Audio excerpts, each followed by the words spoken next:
শ্রেষ্ঠত্ব বর্ণনা করেন। কারণ লুকমান আলাইহিস সালাতু ওয়াস সালাম আল্লাহ পাক রব্বুল আলামিনকে প্রেরণ করেছেন, সৃষ্টি করেছেন। লুকমান আলাইহিস সালাতু ওয়াস সালাম ছিলেন এত বিনূর্ণ, এত কালো মানুষ, এত কালো ছিল যে পৃথিবীর জমিনের মধ্যে লুকমানের চাইতে আর কোন কালো মানুষ এই জমিনের মধ্যে আল্লাহ পাক রব্বুল আলামিন সৃষ্টি করেন নাই। প্রিয় হাজিরিন, আল্লাহ পাক রব্বুল আলামিন এই জমিনের মধ্যে লুকমানকে প্রেরণ করলেন, সৃষ্টি করলেন। আল্লাহ পাক রব্বুল আলামিন সৃষ্টি করলেন তো করলেন, লুকমানকে এমন ভাবে এই জমিনের মধ্যে সৃষ্টি করলেন। লুকমান হাকিমের কোনো চেহারা নাই, লুকমান হাকিমের কোনো ফর্সা ভাব নাই, লুকমান হাকিমের কোনো ফেস নাই, কাটিং নাই। আল্লাহ পাক রব্বুল আলামিন এই জমিনের মধ্যে তিনজন ব্যক্তিকে সবচাইতে বেশি কালো করে এই জমিনের মধ্যে প্রেরণ করেছেন। তার মধ্যে প্রথম নম্বর হচ্ছে লুকমান হাকিম। আল্লাহ পাক রব্বুল আলামিন এই তিনজনের মধ্যে একজন লুকমান হাকিমকে জমিনের মধ্যে কালো হিসাবে প্রেরণ করেছেন। দুই নম্বরে হযরত বেলাল রাদিয়াল্লাহু তাআলা আনহুকে জমিনের মধ্যে কালো হিসাবে প্রেরণ করেছেন। আর তিন নম্বরে হযরত উমর ফারুক রাদিয়াল্লাহু তাআলা আনহুর গোলাম হযরত মাহদা রাদিয়াল্লাহু তাআলা আনহুকে এই জমিনের মধ্যে কালো হিসাবে প্রেরণ করেছেন। তার বিপরীতে আল্লাহ পাক রব্বুল আলামিন এই জমিনের মধ্যে তিনজন ব্যক্তিকে সৌন্দর্য দান করেছেন, যে সৌন্দর্য আল্লাহ পাক রব্বুল আলামিন এই জমিনের মধ্যে আর কাউকে দান করেন নাই। আল্লাহ পাক রব্বুল আলামিন তিনজন কালোর বিপরীতে আল্লাহ পাক রব্বুল আলামিন এই জমিনের মধ্যে তিনজন কালো ব্যক্তির বিপরীতে তিনজন শ্রেষ্ঠ সুন্দর ব্যক্তি এই জমিনের মধ্যে প্রেরণ করেছেন। আর এই তিনজন শ্রেষ্ঠ ব্যক্তির মধ্যে প্রথম নম্বর সুন্দরের দিক দিয়ে প্রথম নম্বর কাতারে হচ্ছেন আমার আপনার নবী জনাবে মুহাম্মদুর রাসূলুল্লাহ সাল্লাল্লাহু আলাইহি ওয়াসাল্লাম। সুবহানাল্লাহ। আল্লাহ পাক রব্বুল আলামিন এই জমিনের মধ্যে শ্রেষ্ঠ তিনজন সুন্দর ব্যক্তির মধ্যে প্রথম নম্বরে রেখেছেন আমার আপনার নবী জনাবে মুহাম্মদুর রাসূলুল্লাহ সাল্লাল্লাহু আলাইহি ওয়াসাল্লামকে। আর দুই নম্বরে রেখেছেন হযরত ইউসুফ আলাইহিস সালাতু ওয়াসালামকে। আর তৃতীয় নম্বর স্থানে রেখেছেন দাহিয়াতুল কলবি রাদিয়াল্লাহু তাআলা আনহুকে। আল্লাহ পাক রব্বুল আলামিন এই জমিনের মধ্যে তিনজন কালো ব্যক্তি প্রেরণ করেছেন। আবার ওই জমিনের মধ্যে আল্লাহ পাক রব্বুল আলামিন তিনজন শ্রেষ্ঠ ব্যক্তি এই জমিনের মধ্যে আল্লাহ পাক রব্বুল আলামিন সৃষ্টি করেছেন। সুবহানাল্লাহ। আমরা আজকে এই তিনজন কালো ব্যক্তির মধ্যে একজন কালো ব্যক্তির আলোচনা শুনব কোরআন পাকের আয়াতের প্রেক্ষিতে। কিন্তু আমরা যদি সৌন্দর্যের একটু বর্ণনা করি, পৃথিবীর মধ্যে আমার আপনার নবীকে আল্লাহ পাক রব্বুল আলামিন সমস্ত সৌন্দর্য দিয়ে এই জমিনের মধ্যে প্রেরণ করেছেন। এই সুন্দরের উপমা দিতে গিয়ে আমি শুধুমাত্র হালকা একটু আলোচনা করব। এই আলোচনা করে আমি আমার মূল আলোচনায় ফিরব। আল্লাহ পাক রব্বুল আলামিন আমার নবীকে এত বেশি সুন্দর দান করেছেন যে সুন্দর এই জমিনের মধ্যে আল্লাহ পাক রব্বুল আলামিন আর কোন মানুষকে দান করেন নাই। আমার নবী আপনার নবী জনাবে মুহাম্মদুর রাসূলুল্লাহ সাল্লাল্লাহু আলাইহি ওয়াসাল্লাম সাহাবায়ে কেরামের মজলিসের মধ্যে যখন বিভিন্ন নসিহত পেশ করতেন, বক্তব্য দান করতেন, নসিহত করতেন, জান্নাত জাহান্নামের বিষয়াদি বলতেন, হারাম হালালের বিষয়াদি বলতেন, সেই সময় ছোট্ট একটি বালক, সে কোনো মুসলমান নয়, সে ছিল কাফের বেঈমান, এখনো মুসলমান হয় নাই, কিন্তু আমার রাসূলকে সে মহব্বত করত, ভালোবাসত। সেই ছোট্ট বালকটা আমার রাসূলের দরবারে হাজির হয়ে রাসূলের সেই নসিহত গুলো মনে প্রাণ দিয়ে শুনতো। সুবহানাল্লাহ। সেই ছোট্ট বালকের নাম ছিল বারা ইবনে হাজমা রাদিয়াল্লাহু তাআলা আনহু। এই বারা ইবনে হাজম রাদিয়াল্লাহু তাআলা আনহু সেই ছোট্ট বালক এখনো ইসলাম গ্রহণ করেন নাই, মুসলমান হন নাই, আমার নবীর প্রতি ঈমান আনে নাই, কিন্তু আমার রাসূলের প্রতি তার এত ভালোবাসা, এত ভালোবাসা, আমার রাসূলের মজলিসের মধ্যে উপস্থিত হয়ে এসে আমার রাসূলের বয়ান শুনতো। রাসূল সাহাবায়ে কেরামদেরকে জান্নাত জাহান্নাম সম্পর্কে বর্ণনা করতেন। সাহাবায়ে কেরামদেরকে বলতেন, ও আমার সাহাবায়ে কেরামরা, তোমরা ওই কাজ করলে জান্নাতে যেতে পারবে, আর ওই কাজ করলে তোমরা জান্নাতে যেতে পারবে না, জাহান্নামে নিক্ষেপ হবে। ওই ছোট্ট বালকটি বারা ইবনে আযিব রাদিয়াল্লাহু তাআলা আনহু প্রতিদিন আমার নবীর দরবারে হাজির হয়ে নবীর শান শওকত, নবীর বিভিন্ন গুরুত্বপূর্ণ বয়ান শুনতো।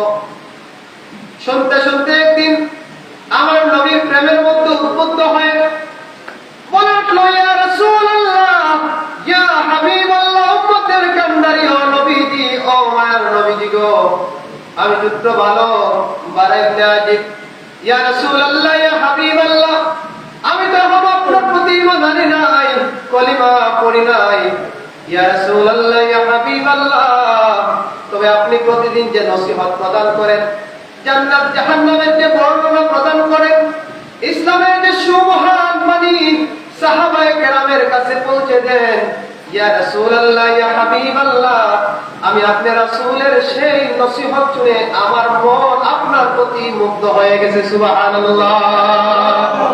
ছোট্ট বালকটি ডাক দিয়ে বলে, ইয়া রাসূলুল্লাহ, ইয়া হাবিবাল্লাহ, ইয়া রাসূলুল্লাহ, আমি আপনার হাতের মধ্যে হাত রেখে আমি কলিমা পড়তে চাই। ইয়া রাসূলুল্লাহ, ইয়া হাবিবাল্লাহ, আপনি রাসূল, আমাকে কলিমা পড়ে আমাকে মুসলমান হিসেবে কবুল করুন। সুবহানাল্লাহ, সুবহানাল্লাহ। ছোট্ট বালক বারা ইবনে আযিব রাদিয়াল্লাহু তাআলা আনহু আমার নবীকে যখন ওই কথা বলতে লাগলেন, নবী অবাক হয়ে ওই ছোট্ট বালকের দিকে তাকান, আর ওই ছোট্ট বালক আমার মায়ার নবীজির সুন্দর চেহারার দিকে তাকিয়ে থাকে। আমার নবীজি বললেন, ও ছোট্ট বালক, তুমি এদিকে উঠে আসো, উঠে আসো। ওই ছোট্ট বালকটি যখন উঠে আসে, আমার রাসূল বলেন, তুমি আমার সাথে সাথে বলো, লা ইলাহা ইল্লাল্লাহ মুহাম্মাদুর রাসূলুল্লাহ। ইসলামের নবী, আমার নবী, আপনার নবী ওই ছোট্ট বালককে কলিমা পড়ায় ইসলাম গ্রহণ করে যখন তার শরীরের মধ্যে নবীজির সুন্নত পাঞ্জাবি দান করে দিলেন, নবীজির সুন্নত টুপি মুবারক পরিয়ে দিলেন, ওই ছোট্ট বালকটি কলিমা নসিব হওয়ার পর যখন প্রতিদিনের ন্যায় ওই মজলিস ত্যাগ করে যখন বাড়ির উদ্দেশ্যে রওনা দিল, বাড়ির উদ্দেশ্যে যখন রওনা দিল, রাস্তা দিয়ে হেঁটে হেঁটে যখন বাড়ির মধ্যে চলে যায়, প্রতিমধ্যে কিছু সংখ্যক মানুষ যখন থেকে পারা ইসলাম গ্রহণ করেছে, মাথার মধ্যে টুপি পরিধান করেছে, শরীরের মধ্যে পাঞ্জাবি পরিধান করেছে, তাদের বুঝতে অনুধাবন করতে আর দেরি হয় না। তারা বলতে লাগলো, ওরে ও বারা, তোমার এত স্পর্ধা কেমন করে হলো? তুমি আমাদেরকে না জানিয়ে যে মুহাম্মদের বিরোধিতা আমরা করি, যে মুহাম্মদের কাছে না যাওয়ার জন্য আমরা তোমাদেরকে কঠোর থেকে কঠোরতম করি। বারা রে, ও বারা, তুমি কিভাবে ওই নবীর কাছে গিয়ে তুমি ঈমান আনয়ন করলে, মুসলমান হয়ে গেলে? তুমি ছোট্ট বালক, তোমার সাথে আমাদের কোনো কথা নাই, চলো ওই বারার মায়ের কাছে আমরা গিয়ে নালিশ করবো। বারা একটি এতিম সন্তান, বাবা হারা, বাবা নাই, মায়ের কাছে গিয়ে নালিশ করলো। আরে ও বারার মা জননী, তুমি কি জানো তোমার ছেলে ইসলাম গ্রহণ করেছে, মুহাম্মাদের কাছে গিয়ে কলিমা পড়ে ইসলাম গ্রহণ করেছে, বারা এখন মুসলমান হয়ে গেছে। মা দুশ্চিন্তায় পড়ে গেলেন। বারা প্রতিদিনের ন্যায় যখন বাড়ির মধ্যে গেল, বাড়ির মধ্যে যাওয়ার পরে মা ডাক দিয়া বলেন, ও আমার ছোট্ট বালক বারা, তুমি বাবা এদিকে আমার কাছে আসো, এদিকে আমার কাছে আসো। প্রত্যেকদিন তোমার শরীরের মধ্যে যেসব পোশাক আমি দেখি, আজকে তার পরিবর্তন কেন রে বাবা? বারা ডাক দিয়া বলেন, ও আমার মা জননী, আমি প্রতিদিন মায়ের নবী, দয়ার নবীজি হুজুরে নূর সাল্লাল্লাহু আলাইহি ওয়াসাল্লামের মজলিসের মধ্যে উপস্থিত হই। ও আমার গর্ভধারিণী মা, আমি যখন আমার রাসূলের মজলিসের মধ্যে উপস্থিত হয়, আমার রাসূল সুন্দর করে বয়ান নসিহত পেশ করেন, জান্নাত জাহান্নামের নসিহত পেশ করেন। আরে ও আমার মা জননী, আমি ছোট্ট বালক দ্বারা অনুধাবন করতে পারলাম, আমি বুঝতে পারলাম ওই নবীর কথা থেকে যে কথাগুলো বাহির হয়, ওই নবীর মুখ থেকে যে কথাগুলো বাহির হয়, ওইগুলা কোনো সাধারণ কথা নয়, ওইগুলা কোনো সাধারণ বাণী নয়। আমি আমার নবীর পথে পরিপূর্ণভাবে প্রেমে পড়ে, আমি আমার নবীর প্রেমে উদ্বুদ্ধ হয়ে আমি ইসলাম গ্রহণ করে নিয়েছি। সুবহানাল্লাহ। মা ডাক দিলেন, শাসন করলেন, বারণ করলেন। আরে ও আমার মেয়াজি, তোমাকে আমি বারণ করলাম, নিষেধ করলাম, তুমি ওই নবীর মজলিসের মধ্যে আর যেতে পারবে না, ওই নবীর আর মজলিসের মধ্যে যেতে পারবে না। তোমাকে আমি বারণ করলাম, নিষেধ প্রদান করলাম, কিন্তু মা যত নিষেধ প্রদান করেন, বারণ করেন, বাড়ানো তত বেশি আমার নবীর দরবারে গিয়ে হাজির হয়ে নবীর নসিহত করে। নবীর নসিহত ছেড়ে তার মন প্রাণ উজাড় করে ফেলে। মা একদিন নয়, দুই দিন নয়, অনেকদিন বলার পর যখন দেখে মাকে বারণ করা যাচ্ছে না, ওই পথ থেকে ফেরানো যাচ্ছে না, মা একটি কৌশল অবলম্বন করলো। একটি কৌশল অবলম্বন করে, চিন্তা ধারণা করে একটি বুদ্ধি বাহির করলো। মা চিন্তা করলো যে নবীর প্রেমে উদ্বুদ্ধ হয়ে বারা আমার মায়া ত্যাগ করে, ওই নবীর মায়ায় পড়ে আমাদের ধর্ম ত্যাগ করে ইসলাম ধর্ম গ্রহণ করেছে, তাহলে ওই আমার ছোট্ট বালক ওই নবীকে যা কিছু বলবে, আমার বিশ্বাস ওই নবী ওই ছোট্ট বালকের কথা ফেলতে পারবেন না। মা কিন্তু এখন ইসলাম গ্রহণ করে নাই, মা ঈমান কাফির, মা ইসলাম গ্রহণ করেন নাই, কিন্তু মার আত্মবিশ্বাস হয়ে গিয়েছে, যেখানে আমি আমার ছেলেকে বারণ করতে পারতেছি না, এত নিষেধ করার পর আমার ছেলে আমার নিষেধ শুনতেছে না, তাহলে এই নবী কোন সেই নবী নয়, কোন সাধারণ নবী নয়, মানুষ নয়। ওই মা একটি বুদ্ধি খাটিয়ে বের করলো যে ওই নবীকে যদি আমার বাড়িতে যদি একদিন আপ্যায়ন করার জন্য দাওয়াত দেই, আর ওই নবীর সম্মুখে যদি আমার ছেলেকে বারণ করে দাওয়াত দেই, আর নবীকে যদি বলি নবী আমার ছেলেকে আপনার কাছে যেন আর কোনোদিন না নেন, তাহলে আমার বিশ্বাস নবী যখন আমার ছেলেকে বারণ করবে, তখন আমার বিশ্বাস আমার ছেলে আর ওই জায়গায় যাবে। মা যখন ওই চিন্তা করলেন, ডাক দিয়া বললেন, ও আমার ছেলে মারা, তুমি যে নবীর প্রেমে উদ্বুদ্ধ হয়ে পাগল হয়ে ইসলাম গ্রহণ করেছ, ওই নবীকে আমার মনের মধ্যে ধরেছে। ওরে ও মারা, আমি চাই ওই নবীকে আমাদের বাড়িতে একদিন এনে আপ্যায়ন করানো। ছোট্ট বালক ডাক দিয়ে বলে, আমার মা জননী, যে নবীর প্রতি আমি বিশ্বাস স্থাপন করেছি, যে নবীর প্রতি বিশ্বাস স্থাপন করে আমি ঈমান এনেছি, ইসলামের সুমহান বাণী আমি কলিমা পরিপূর্ণভাবে পড়ে ইসলাম গ্রহণ করেছি, ও মা জননী, আমার বিশ্বাস আমার নবী আমার কথা ফেলতে পারবেন না। মায়ের কথা মতো বাবা নবীকে বললেন, ইয়া রাসূলুল্লাহ, ইয়া হাবিবাল্লাহ, উম্মতের দরদি নবীজি, ও মায়ার নবীজি গো, ও মায়ার নবীজি গো, আমার মা জননী আপনাকে আমাদের বাড়িতে একদিন আপ্যায়নের জন্য দাওয়াত করেছেন। ইয়া রাসূলুল্লাহ, ইয়া হাবিবাল্লাহ, আপনি আমার দাওয়াত ফিরিয়ে দিবেন না, ফিরিয়ে দিবেন না। আমার রাসূল ডাক দিয়া বলেন, ও আমার বাবা, তোমাকে যেহেতু আমি মহব্বত করি, তুমি আমাকে মহব্বত করো, তুমি তোমার মাকে বলে দিও আগামীকাল সন্ধ্যা বেলায়, রাত্রি বেলায় আমি তোমাদের বাড়িতে আগমন করব এবং তোমাদের বাড়িতে আপ্যায়ন করব। সুবহানাল্লাহ। প্রিয় হাজিরিন, কথা মতো আমার নবী আগামীকাল যখন চলে আসে, আমার নবী বারা ইবনে আজিব রাদিয়াল্লাহু তাআলা আনহুর ঘরের মধ্যে আগমন করেন। মা অনেক রকমের খানা আয়োজন করেন, অনেক রকমের খানা আয়োজন করে ছেলেকে বলে, ও আমার বাবা, তুমি তোমার নবীকে যাও ওই সব খানা পিনা দান করো, আপ্যায়ন করো, পেট ভরে তোমার নবীকে তুমি আপ্যায়ন করো।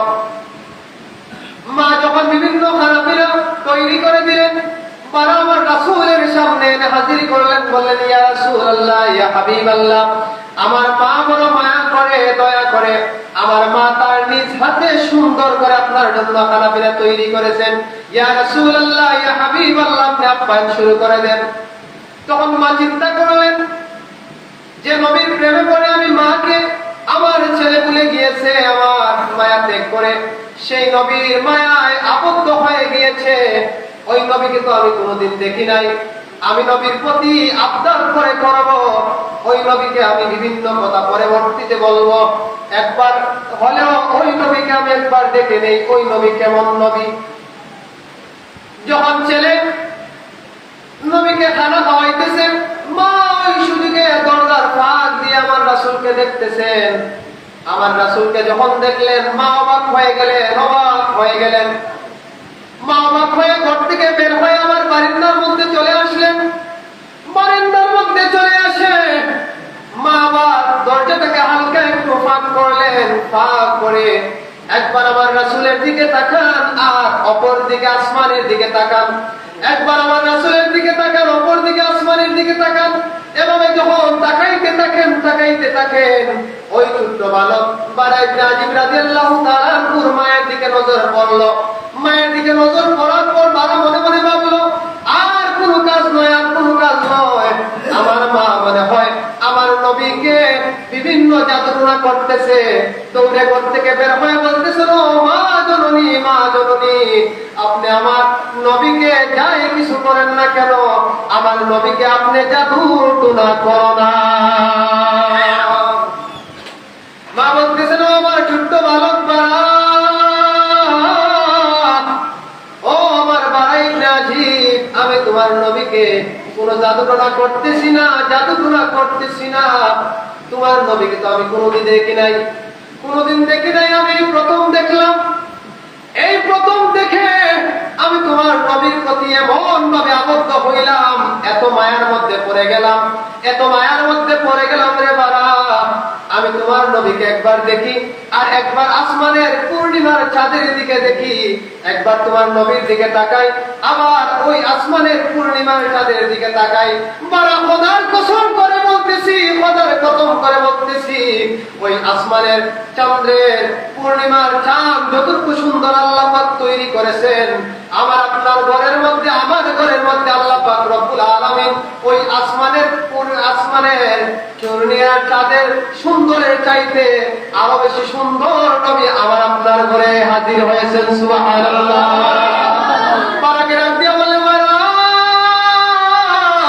তুমি কোনো বেঈমান নবীর প্রেমে আবদ্ধ হও নাই, তুমি কোনো অন্য কোনো মানুষের প্রেমে আবদ্ধ হও নাই। ওরে ও বারা, তুমি যে নবীর প্রেমের মধ্যে আবদ্ধ হয়েছো, এই নবী আল্লাহ পাক রব্বুল আলামিন এত বেশি সুন্দর করে বানিয়েছে, এত সুন্দর করে বানিয়েছে যে আল্লাহ পাক রব্বুল আলামিন এই জমিনের মধ্যে এই নবী ছাড়া আমার মনে হয় আর কোনো কিছুই সুন্দর করে বানান নাই। সুবহানাল্লাহ।